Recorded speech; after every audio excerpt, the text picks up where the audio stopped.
Shalom from Jerusalem. I'm Jonathan Hessen, and this is TV7's daily news update. And in today's edition, we'll go once again to Israel's northern front, particularly Syria, where the situation there remains tense, particularly between Israel and Turkey. But Syria is also involved to a certain degree. We saw now the foreign minister of Damascus, Asad al-Shibani, during a visit to Islamabad, Pakistan, responding to a question on whether or not Damascus would join the Mecca Defense Pact, something that Damascus's top diplomat has mentioned. They are studying and they are weighing their options. Now, we are also looking closely at the latest remarks by both U.S. Secretary of the Treasury, Scott Bessent, as well as others with regard to the so-called economic D-Day that Washington intends to unleash on the Islamic Republic of Iran. What are the ins and outs of that? And the Houthis happen to have a new friend in the region, new old, which is now also operating out of Somalia. And just over the course of the past 24 hours, there was an act of piracy in which a container ship, actually an oil tanker, was taken over by pirates and forced to change course in the direction of Somalia. Some believe that these activities are being pushed forward by the Islamic Republic of Iran, since some of the operational activities that have been taking place there, including by Al-Shabaab, formerly an Islamic Jihad organization that was erected by the Islamic Revolutionary Guard's Quds Force, has been quite active in trying to bolster its capacity to assist in the broader trajectory of the Ayatollah regime in Tehran. But before all of that, let's now introduce our experts for today, to include Brigadier General in Reserve Relik Shafir, formerly an Israeli Air Force commander, as well as a fighter pilot, among a long list of other positions, as well as retired Brigadier General Mark Kimmit, who formerly served as U.S. Assistant Secretary of State for Political and Military Affairs. And let's start with the situation down south, where the Houthis are continuing to be at a position in which they are clashing with other tribes that are backed by both the international community, as well as, in this context specifically, by the Kingdom of Saudi Arabia. All the while, piracy in the high seas. General Kimmit, you formerly served, during your service back in 2009, established Task Force 151, which was in charge of establishing the task force to combat the piracy issue coming out of Somalia. What can you tell us about that, and what are the concerns currently at hand?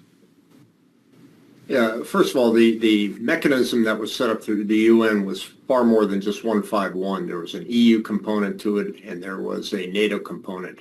So it really was a coalition of nations put together to stop the 200 plus hijackings that happened in 2009, 2010. Candidly, it's a fairly easy problem to fix since the mechanisms are already in place. My guess is, and I haven't looked into what's going on, but my guess is with all the other issues going on in the region, it's simply a matter that the resources have been taken away from those joint task forces. So the focus is elsewhere, like the Houthis, the Red Sea, the Strait of Hormuz, and the pirates have seen an opportunity to pick up their old business again and start this up. I think if we see one or two more hijackings like this, and it's likely that the old contact group for the counter-piracy off the coast of Somalia will get re-energized. They'll put in a couple more batteries in the machine and get this thing cleaned up. General Shafir, your take on this, and also on the fact that the Saudis have yet to truly engage the situation. They are currently forming a coalition to ensure freedom of navigation in the strategic waterways, to include the Red Sea, the Gulf of Oman, and specifically the strategic strait of Bab el-Mandeb. To what degree do you think that this coalition can contend with this issue? And are we expected to see more involvement also from Israel in this context? I think we need to look at this as factions or tribal warfare of low cover. That is, they're actually hiding. They don't have to work hard to hide because they're really semi-military, embedded in the civil world, who are striking every now and then. And you don't need a lot of military strength to go on a piracy move, either from Somalia or from Yemen. And we see a cumbersome Saudi military that is not really intended for war, that needs to engage in this kind of a warfare, which means to put boots on the ground, intelligence, human intelligence, and really indulge into this in order to solve the problem. And apparently they don't have either the willpower or haven't given enough to the resources in order to do this. And so that part of the world is a proxy of Iran and working almost undercover. So once they're at high seas, it's much easier to pick them up. Once they're on the ground, shooting missiles every now and then, they become a nuisance. And it's enough that they fire a rocket once a day or 2 days to stop the movement of naval or commerce in that area. So low visibility, kind of submerged in the area in a way which is very difficult for a cumbersome military to take care of them, let alone the Saudis are really not interested in fighting. So there we are. Not a lot Israel can do at this time, although I will mention that Israel has some, I would say, anchor in the area south of Somalia, and we may see this coming to action in the near future. General Kimmit, I'd like to approach two angles to this issue there. One is the fact that since 2022, the Saudis have essentially paid protection money to the Houthis, paying for both the salaries of the Houthi government and other aspects related to the internal activities there in order to buy quiet, to say it quite frankly. Does this seem to you as a Houthi negotiation tactic to try and up the bar, so to speak, to force the Saudis to pay even more money in the context of what they used to do in the past? And with regard to the Mecca Defense Pact, which is premature to see some type of actual action since the signing of this pact in Mecca just a couple of weeks ago. But to what degree do you see the 10,000 Pakistani forces there in Saudi Arabia, as well as some aircraft actually engaging in efforts to protect the Saudis after their agreement, which was a mutual or a joint defense pact, was signed more than 5 months ago, prior to the Mecca agreement, and yet we have not seen the Pakistani get involved? Well, on the first issue, on what you would consider to be hush money, I'd consider to be tribute. Look, the Saudis and the Emiratis had attempted to defeat the Houthis for years and years before that, and were unsuccessful. So they figured it's a lot cheaper just paying them off than trying to fight them to the end, because it ain't working. Look, on this mutual defense pact, the fact remains is nobody's really figured out what it means. You know, you talk about 10,000 Pakistani troops. Well, look, the fact remains that our friends the Pakistanis have nuclear weapons. So why don't they drop a nuclear weapon in the middle of northern or western Yemen. So those practicalities haven't yet been figured out. Look, the Saudis have been hit by Iran while there was a mutual defense pact between Pakistan and Saudi Arabia. Nothing came about from that. So I think at this point we can look at the mutual defense pact as more political and less military, and we'll have to see how it develops over the years. General Shafir, the foreign minister of Syria, while visiting Islamabad in Pakistan, met with his counterpart, with the prime minister, with the field marshal, Hassan Sharif, and others. During that time, he highlighted that having a strategic peace arrangement with Israel is premature and they don't intend to engage on that, despite American requests to reignite the diplomatic track, all the while also highlighting that they are indeed studying the Mecca Defense Pact and are weighing the options on whether or not it is worthwhile for Syria to do so, with Turkey being the patron of Damascus, the one that essentially instilled the current government, formerly Hayat Tahrir al-Sham, Jabhat Fatah al-Sham, Jabhat al-Nusra, Al-Qaeda, Daesh. Those individuals are essentially beholden to Turkey's good graces, and right now, in the current context, if Ankara requests the Syrians to join, wouldn't they oblige?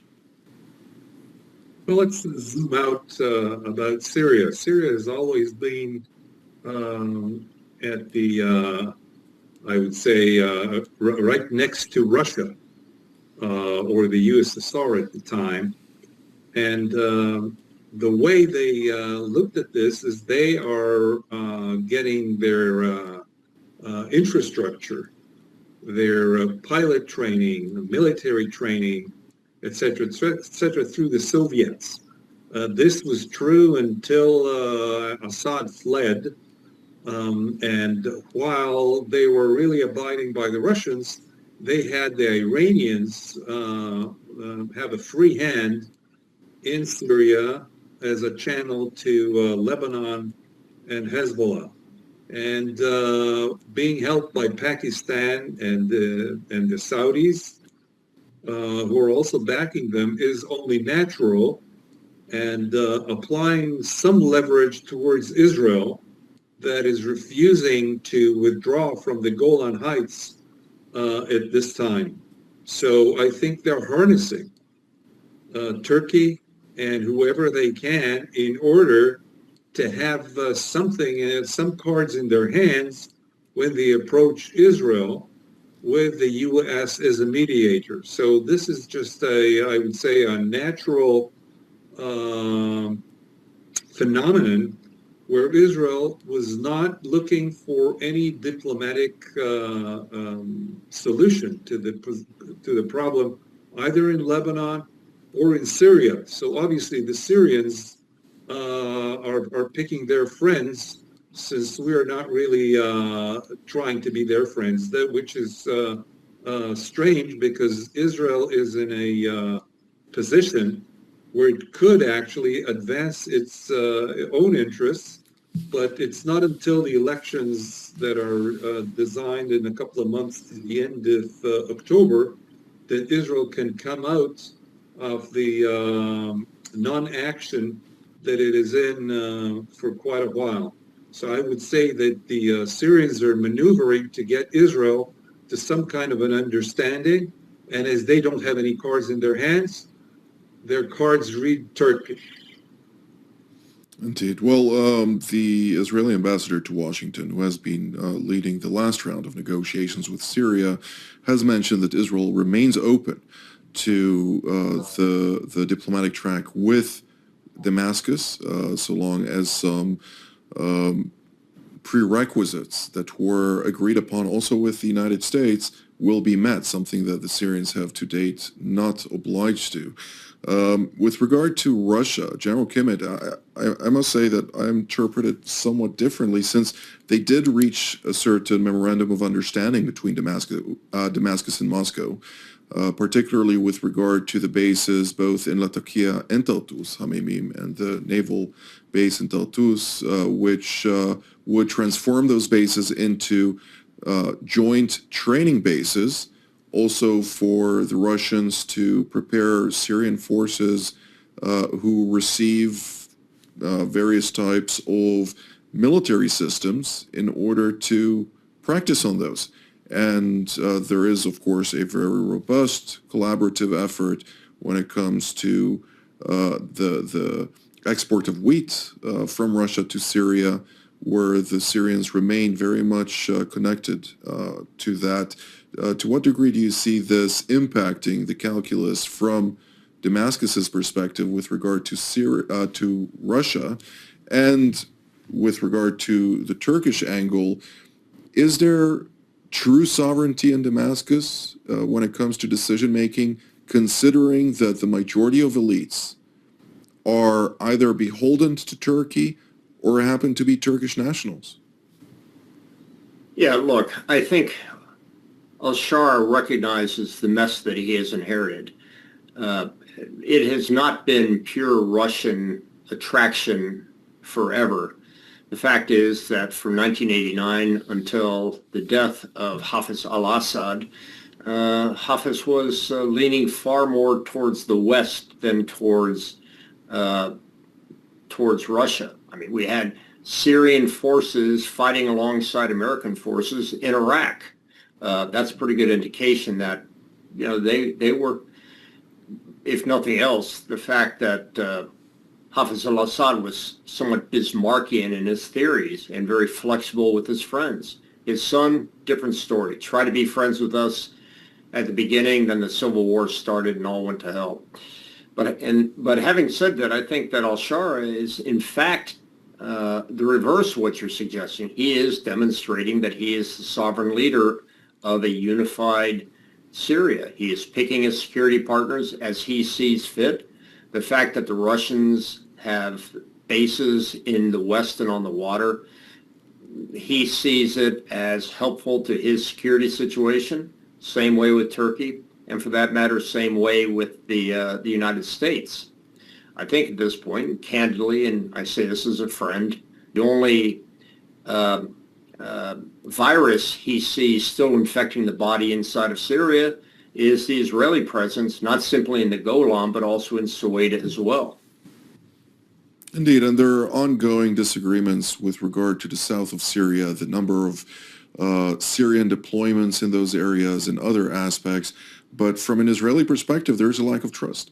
And how can you establish true trust between Damascus and Jerusalem when, while discussions were taking place in Paris, they launch an offensive to go against the Druze in Suwaida, perpetrating the murder between the 15th and 17th of July, of 2015, murdering some 2,000 Druze, wounding over 7,000 others, kidnapping some 500. The majority of them have not returned, and destroying some 31 villages in the process. It seems like the process of recreating that trust is an uphill battle that has yet to foster into something tangible. Well, and again, I think I would take this from the perspective of the Syrians, which is, yeah, we have a problem with our own countrymen. That's a problem for us to solve, not for an outside country like Israel to come in and claim that they're the ones that are going to be solving our problems. Well, that is the Syrian narrative, and yet, General Shafir, I'd like to round our discussion on Syria. The Al-Duhul strike obviously has caused a lot of friction. We do not know the contents of the intelligence that triggered the Israeli strike. It was shared with the United States. It was pre-coordinated, specifically the strike, and yet it seems like there is a lot of friction right now and tensions, particularly between Ankara and Jerusalem, less so in Damascus, which is quite interesting. Yes, it's the idea that it was pre-coordinated doesn't sound right, because we heard the U.S. ambassador to Turkey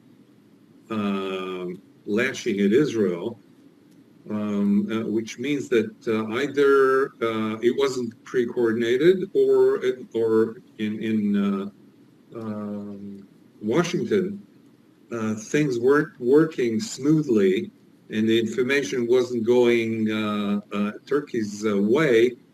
In any case, Israel is taken, I would say, a very precarious step in order to make the point that it doesn't want Turkish forces in the close to the border of Turkey. It doesn't make a lot of sense because Turkey has quite a lot of forces in the Kurd area, which is the northeast. So making some headway 55 kilometers from the Turkish border, where Israel has incursions in the Golan Heights, doesn't seem to be that much out of the rules of the game. If we were talking about something which is closer to Israel, that may be a case of concern. But the fact that we're talking very close to the Syrian border means that some people may think that Netanyahu's directives are internal politics in Israel, and it's not very clear that it is not so. So there's a lot more, I would say, behind the scenes or obscured than meets the eye. So I really couldn't call the shots at this time. Indeed.